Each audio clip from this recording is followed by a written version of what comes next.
In the deserts of Arabia, an insurgency war was raging years before I got to France. Tribes of Bedouins had united to fight a war that was very different from the one we fought in the trenches. Using small, mobile units, they challenged the might of an empire, and they were rallied around the ideas of a single, influential warrior. Ideas of freedom and change.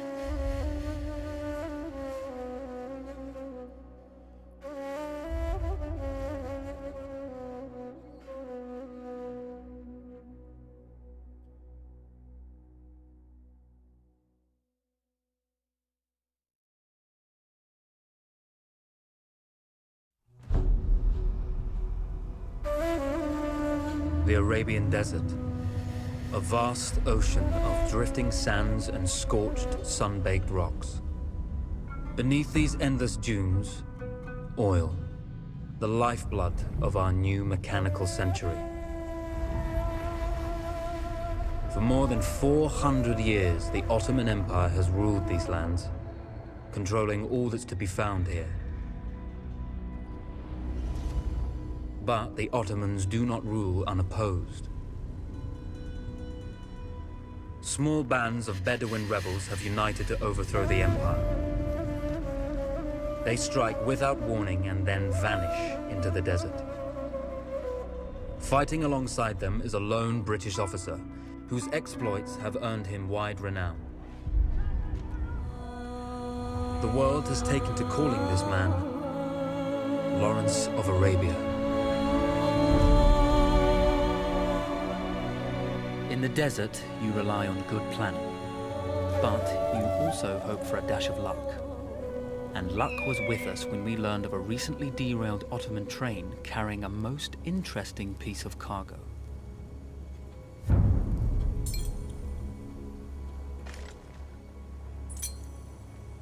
A small patrol had joined the Ottomans who survived the crash. Together, they guarded the wreckage and waited for reinforcements.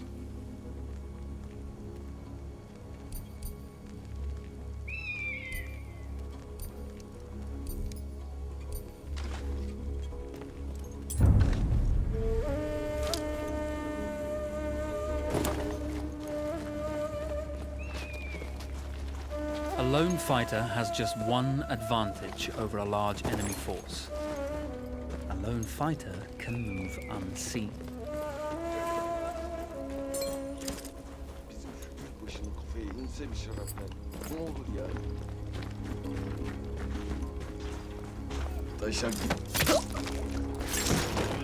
Though powerful and efficient, firearms would often attract attention. You had to be prepared for the Ottomans to respond in kind.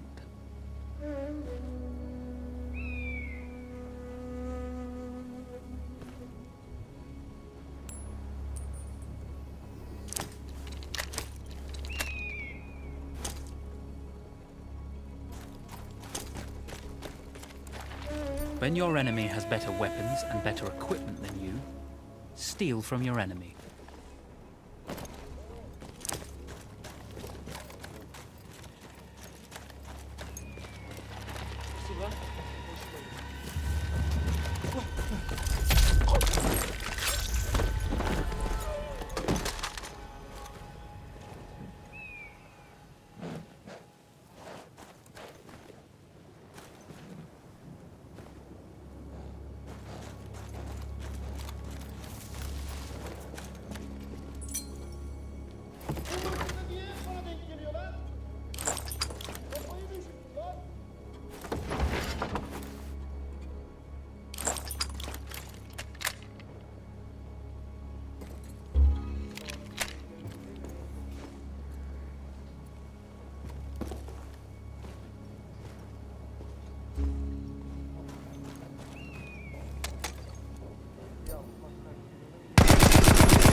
there's a world of difference between seeing something and having it in your own two hands.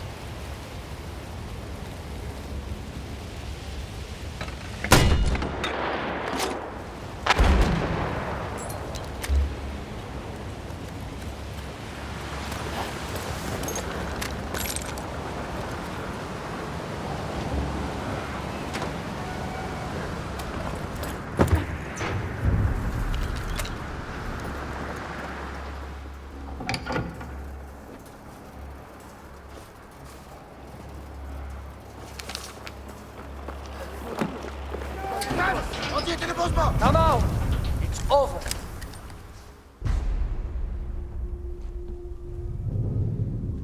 Well, you did not think we would be fast enough to catch you here, did you? Lawrence of Arabia.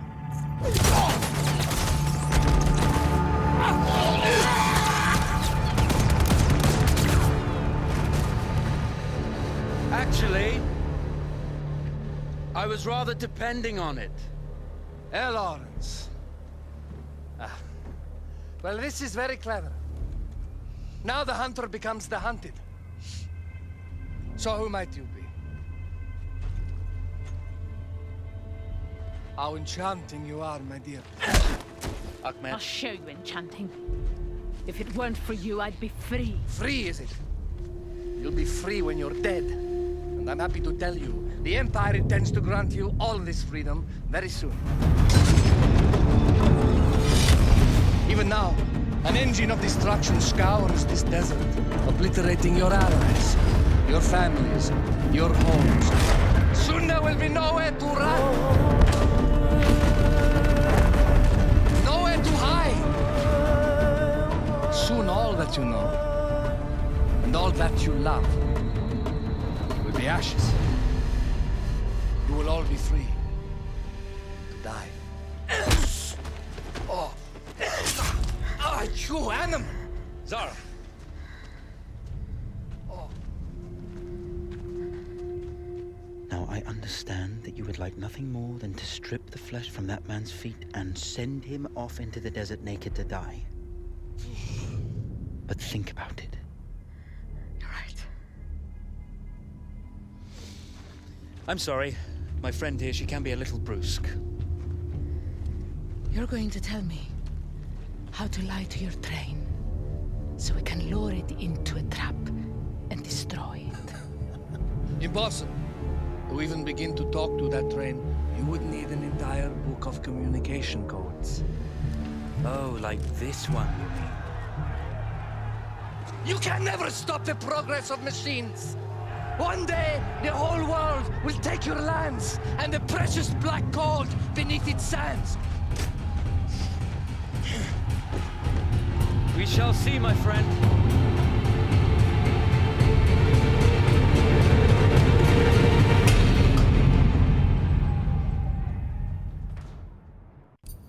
Of course, obtaining the codebook was not enough. To destroy this Iron Dragon, this Canavar, as the Ottomans had named it, we had to send it 3 encrypted messages telling it to stand down. There were Ottoman outposts scattered along the railroad tracks. The commanders there carried high-priority message capsules. We had to use those to send our orders. Infiltrating the village wouldn't be easy. A full detachment of Ottoman soldiers had occupied it. The Ottomans had chosen an isolated location for their desert outpost. It seemed lightly defended. It was also well stocked with arms and equipment. The ancient ruins were all that remained of a civilization now lost to time. The Ottoman Empire brought in the modern world with a host of armored vehicles and field guns. 3 commanders to eliminate, 3 personal message capsules to be stolen, and then sent with our false orders. How Zara tackled this dangerous and audacious mission was up to her.